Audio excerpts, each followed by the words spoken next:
quand je souris, c'est que, je déteste pas les gens que j'ai en face de moi et à première vue, ils sont là pour m'interroger, je suis là pour répondre à leurs questions, il devrait pas y avoir d'animosité entre nous.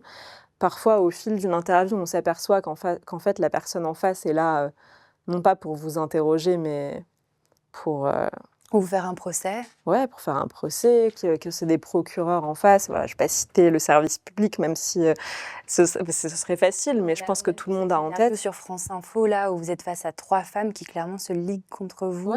Et alors moi, pour le coup, en arrivant, je me dis: «J'ai rien contre ces femmes, elles sont pas méchantes, elles sont là, elles font leur boulot, on est dimanche, elles pourraient faire autre chose. J'ai rien contre elles» et puis en fait, soudain, on se dit: «Mais ah oui d'accord, donc en fait le projet c'est 3 contre 1». Enfin, disons que moi ça me dérange pas qu'il y ait des chaînes de gauche qui aiment pas la droite et qui se disent quand il y a des gens de droite qui y vont, c'est le conflit et cetera. Moi ça me dérange pas, j'aime bien la bagarre, j'aime bien, les discussions franches. Vraiment ça me dérange pas du tout une opposition sur des idées, même un peu, fortes et cetera, ça me dérange pas du tout. Ce que je trouve dérangeant, et je crois que ça dérange tout le monde, c'est que ce soit avec notre argent. Si j'allais sur, Le Média par exemple, je m'attendrais à un clash. Je me dirais: «C'est logique, je suis là, je vais, chez eux, manifestement ils aiment pas trop mes idées, j'aime pas trop les leurs, on va s'opposer et c'est bien et il en ressortira quelque chose». C'est pas grave d'avoir, des conversations un peu hard.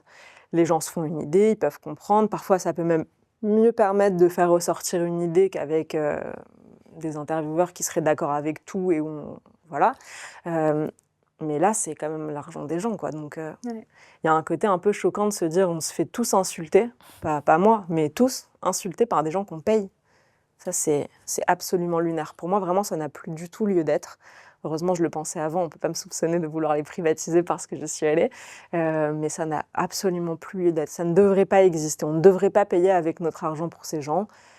À l'heure où on a tellement de plateformes de divertissement dans tous les sens, je crois que ça n'a plus aucun sens de payer avec nos impôts pour, des humoristes qui sont à 99,99 de gauche, hem, où je pense qu'une majorité de Français ne les trouvent même pas drôles.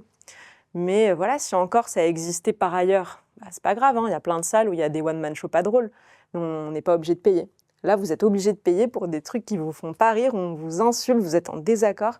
Je trouve ça aberrant. Pour moi, vraiment, ça n'a plus lieu d'être et c'est un service public qui ne devrait plus en être un.